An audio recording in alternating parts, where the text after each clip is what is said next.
Le Bitcoin, en ce moment, il est vraiment à la croisée des chemins.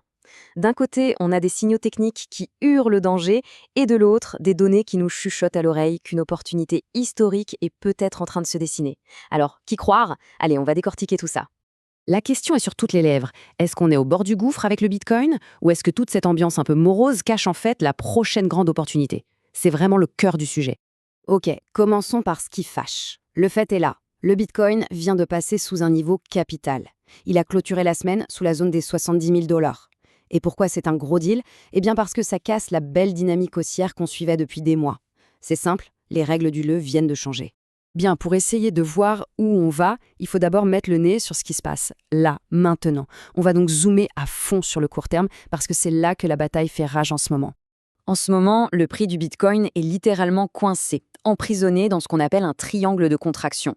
Pour faire simple, imaginez un ressort qu'on compresse, qu'on compresse. La tension monte, elle monte, mais rien ne bouge. Le marché est totalement indécis. Mais on sait une chose, à la fin, ce ressort, il va lâcher. Et ça va être explosif, dans un sens ou dans l'autre. Alors concrètement, ça veut dire quoi? Si le ressort casse vers le haut, paf, l'objectif pourrait être la zone des 79 000 $ à 84 000 $. Mais si ça casse par le bas, attention, le prochain arrêt de bus, c'est potentiellement les 65 000 $. Donc oui, le prochain mouvement va vraiment donner le ton. Et c'est là que ça devient fascinant. Si on s'arrêtait à ce graphique, le message serait clair. Attention, danger. Sauf qu'il se passe quelque chose en coulisses, un truc invisible à l'œil nu, et qui pourrait bien tout changer. Cette phrase, elle résume tout parfaitement. Pendant que le prix semble faible et que la peur s'installe, les institutionnels, eux, les fameux gros poissons, y font leur course. Chaque baisse est une occasion pour eux d'acheter, et d'acheter massivement. En gros, ils sont en train d'éponger toute la pression vendeuse. Et cette accumulation, elle ne se fait pas au hasard. Elle se concentre dans des zones qu'on appelle des order blocks.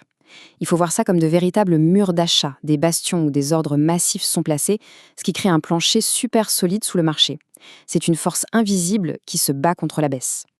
Ok, maintenant on change complètement d'échelle. On oublie le bruit du quotidien, on prend de la hauteur et on dézoome à fond pour regarder la grande image, les cycles historiques du Bitcoin. Et vous allez voir, ça change la perspective. Le chiffre qui fait mal, moins 53%. C'est la chute depuis le dernier sommet historique. Ça pique, hein? On se dit tout de suite, ça y est, c'est le bear market, la fête est finie. Mais attendez une seconde.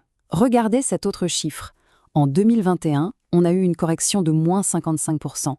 C'est quasiment identique. Et pourtant, juste après cette chute, le Bitcoin est reparti de plus belle pour aller marquer un nouveau record absolu. Ça remet les choses en perspective, non? Cette frise, elle est parfaite pour comprendre ça.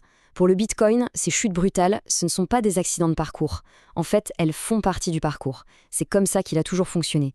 L'histoire ne se répète jamais à l'identique, c'est sûr, mais elle a souvent des airs de déjà-vu. Et elle nous rappelle que ce qui ressemble à la fin n'est souvent qu'une grosse respiration avant le prochain élan. Et maintenant, on arrive à la partie la plus surprenante, le fameux twist de cette histoire. On va mettre le Bitcoin de côté un instant pour regarder le reste du marché, les altcoins, parce qu'il vient de s'y passer quelque chose d'extrêmement rare. Il faut bien se souvenir que ça fait 3 longues années que c'est la même chanson. Les altcoins déçoivent. Le Bitcoin s'envolait et eux restaient cloués au sol, complètement à la traîne. L'attention et l'argent étaient clairement ailleurs. Mais voilà, très récemment, quelque chose a changé. Un signal technique s'est allumé. Et attention, pas n'importe lequel, c'est un signal qu'on n'avait pas vu depuis 5 ans. Et il concerne justement le rapport de force entre les altcoins et le Bitcoin. La dernière fois que ce signal très précis a été validé, qu'est-ce qui s'est passé? Les altcoins ont surperformé le Bitcoin de 700%. Je répète, 700%. C'est un chiffre qui, à lui seul, change absolument toute la dynamique du marché. Alors, c'est quoi ce signal concrètement? Les altcoins viennent de casser leur longue tendance baissière par rapport au Bitcoin. On a déjà eu la confirmation hebdomadaire. Maintenant, l'étape cruciale, c'est d'avoir la confirmation à la fin du mois. Si ça arrive, ça pourrait déclencher une rotation massive des capitaux du Bitcoin vers les altcoins et marquer le vrai début de la fameuse alt season. Bon, on récapitule. On se retrouve avec 2 histoires qui ont l'air de se contredire. D'un côté, un Bitcoin qui nous dit d'être sur nos gardes, et de l'autre, des altcoins qui envoient un signal potentiellement historique. Alors, comment on navigue là-dedans? C'est ça, toute la tension du marché actuel. Le trader à court terme, il voit le triangle, il sent le risque, il est prudent.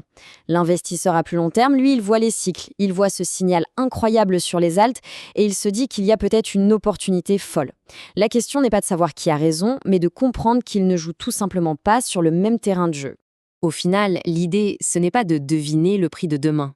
Le plus important, c'est de comprendre qu'en ce moment, il y a plusieurs parties qui se jouent en même temps sur le marché. Il y a le jeu du court terme, avec ses mouvements rapides, et le jeu du long terme, celui des grandes tendances de fond. Et ça nous laisse avec cette question finale. Pendant que le Bitcoin nous incite à la prudence, tout le reste du marché envoie un signal qu'on n'a pas vu depuis des années. Est-ce que le centre de gravité du marché n'est pas justement en train de se déplacer? Et si la véritable opportunité, cette fois-ci, n'était pas là où tout le monde a les yeux rivés?